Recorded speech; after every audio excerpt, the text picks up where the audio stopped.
पहली बात तो है कि सावधानी रखनी कि जो संगीत सेवा है इसका प्रभाव होता है हृदय को द्रवित करना। हृदय को द्रवित करना इसमें बहुत सावधानी से शब्द सुनना। काम को बहुत बड़ा अवसर मिलता है, प्रेम में भी ये सहयोगी है और काम में भी ये बहुत ही प्रेरणा प्रदान करने वाला है। प्रेम में भी जैसे मीरा जी, बड़े बड़े महापुरुष, नारद जी वीणा, करताल, मृदंग, ढप, बहुत से संगीत ऐसे जो प्रेमी महाभागवतों ने भगवान को रिझाया। ये आनंद वर्धन करने वाला होता है संगीत। लेकिन जब हमारी स्थिति विषयों की तरफ होती है तो ये विषय आनंद का वर्धन करता है। इससे विषय भोग की प्रवृत्ति बढ़ती है, विषय भोग का आकर्षण होता है और वो विषय आप लौकिक उन्नति को प्रधान मानने लगेंगे और विषय सेवन में आपको अहंकार के कारण प्रियता बढ़ती चली जाएगी और आपका संगीत जिस लिए था वो उद्देश्य नष्ट हो जाएगा। चार लोग वाहवाही करके, प्रशंसा करके आपके अहंकार को पुष्ट कर सकते हैं तो उससे आपको क्या मिलेगा? हृदय असंतुष्ट है और बाहर से लोग वाहवाही कर रहे हैं तो फायदा क्या हुआ? हृदय में हमारे जलन पैदा हो रही, पेट बहुत भूखा, बाहर से लोग कह रहे हैं बहुत बड़ा आदमी 56 भोग पा के आ रहा है, उससे हमें क्या होगा? तो संगीत बहुत दिव्य वस्तु है और संगीत गिराने में भी बहुत सहयोगी है। इसको अन्यथा न लिया जाए, बहुत सावधानी से समझा जाए। यदि रजोगुण के द्वारा लौकिक ख्याति की प्राप्ति और लौकिकता का ही लक्ष्य रहेगा तो आकर्षण होता है संगीत से, वो आदमी भ्रष्ट होता चला जाएगा, वो पतित हो सकता है, वो व्यभिचारी हो सकता है, वो अपने मार्ग से बहुत बड़ी गलती करके गिर सकता है। बस संगीत वाले को अगर उत्तम संगीत, भले वो लौकिक गीत ही क्यों ना गाने हो, पर उसको अपने सदाचार की रक्षा करनी चाहिए। सदाचार समझते हैं ना? पवित्रता, विचार की पवित्रता, आचरण की पवित्रता। अगर कोई भी किसी भी विषय का और वो आचरणहीन है तो 4 दिन के लिए भले उन्नति हो जाए, इसके बाद उसको डिप्रेशन में जाना पड़ेगा। इसके बाद वो मदिरा पान करेगा और एकांत में बैठ करके जलेगा कि वो तो हमसे आगे निकला जा रहा है, हम अब कैसे आगे, हम कैसे छाएं। अगर 1-2 बार छा भी गया ना तो भी फिर वो डाउन होगा। सत्य वस्तु सत्य है और असत आचरण असत है। संगीत भगवान को रिझाने के लिए बहुत सुंदर सामग्री है, पर यदि इसका प्रयोग लोक में भी किया जाए तो अगर जय हो रही है, अगर ख्याति बढ़ रही है तो प्रभु ने गुण दिया है, उनका है। अगर वो न चाहे तो एक बार आप सा भी नहीं बोल सकते, पूरे सरगम और स्वरों की तो बात जाने दो। आवाज उन्होंने दी है, गुण उन्होंने दिया है, तो जय उनकी हो रही है, हम अपनी ना माने।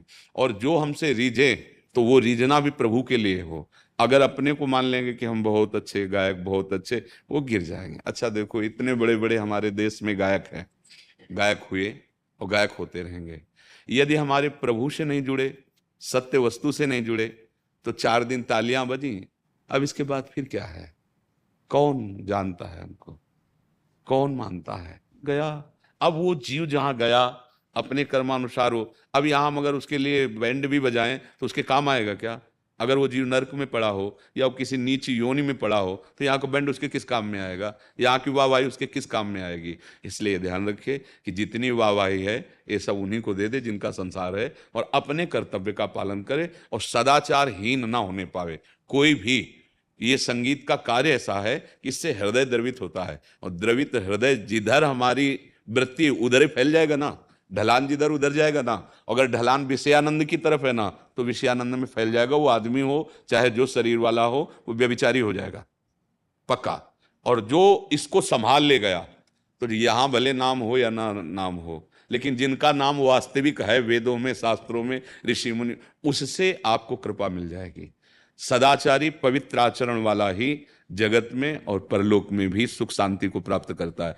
व्यभिचारी 4 दिन की चांदनी है।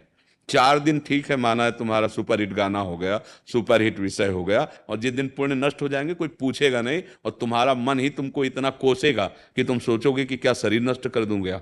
ऐसी जलन पैदा हो जाएगी। और घटनाएं हो रही हैं, सुन भी लो, देख भी लो। क्यों? क्योंकि सुकृत है तब तक तो ठीक है, जिस दिन दुष्कृत का नंबर लगा, वो वर्तमान का दुष्कृत और जो जमा दुष्कृत वो नष्ट कर देगा। इसलिए बच्चा, सबको चाहिए चरित्र को संभाल ले, वही संगीतज्ञ है, वही ज्ञानी है, वही महात्मा है, वही विद्वान है, वही बलवान है। और जिसका चरित्र बिगड़ गया तो सब कुछ बिगड़ गया। सदाचार की रक्षा करना। देखो, ब्रह्मचर्य अगर आपका सही है तो आपका स्वर आलाप किसी को भी मोहित कर सकता है। आप अपने देश के सबसे बड़ी गायिका अगर उनके जीवन चरित्र में अंदर प्रवेश करके देखो तो एक ब्रह्मचारिणी थी, कभी भी उसने विषय सेवन नहीं किया। तो वृद्धावस्था में भी कोकिल बहनी रही है, कोकिल बहनी। कभी वो बहुत संत थी, भले लौकिक गीत गाई थी, पर हमारी भावना उनके प्रति संत भावना है, क्योंकि वो जितेंद्री थी, विषय सेवन नहीं। तो वृद्धावस्था में भी जब वो, कोई भी ऐसा विश्व में नहीं है कि उनकी आवाज से एक बार प्रभावित ना हो जाए। ये सदाचार का प्रभाव है, ये संयम का प्रभाव है। तो अगर गाना ही है तो भगवान को प्रधान रखना कि सबके हृदयों में आप ही बैठे हो नाथ, और चरित्र पवित्र रखना।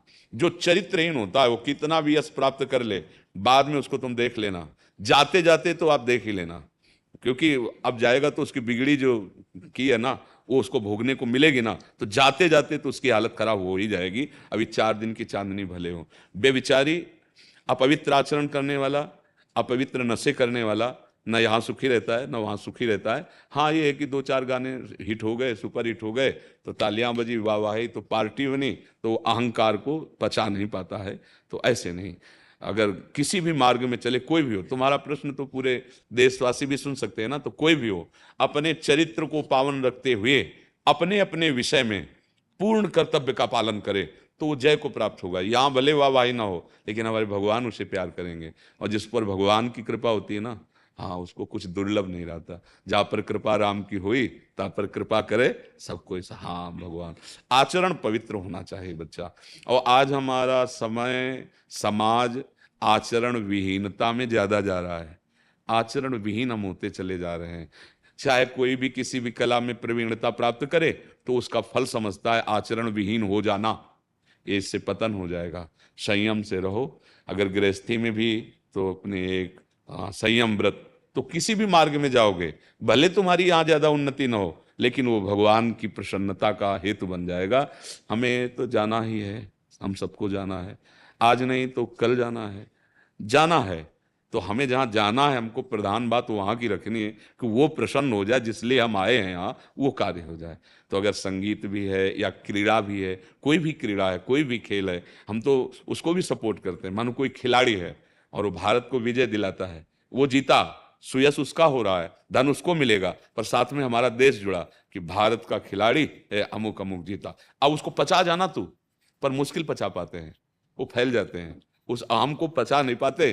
तो धीरे धीरे फिर जो लौकिक उन्नति मिली है उनको विलासिता में फंसा देती, तो मानव जीवन को जो लक्ष्य है वो चला जाता है। अब उसको सब भोग विलास मिल गए, समझ रहा मैं पूर्ण हूं, कितने दिन ये सब छूटेगा तेरा। सत्य वस्तु को प्राप्त करना ही मानव जीवन का परम लक्ष्य है। समझ रहे आप?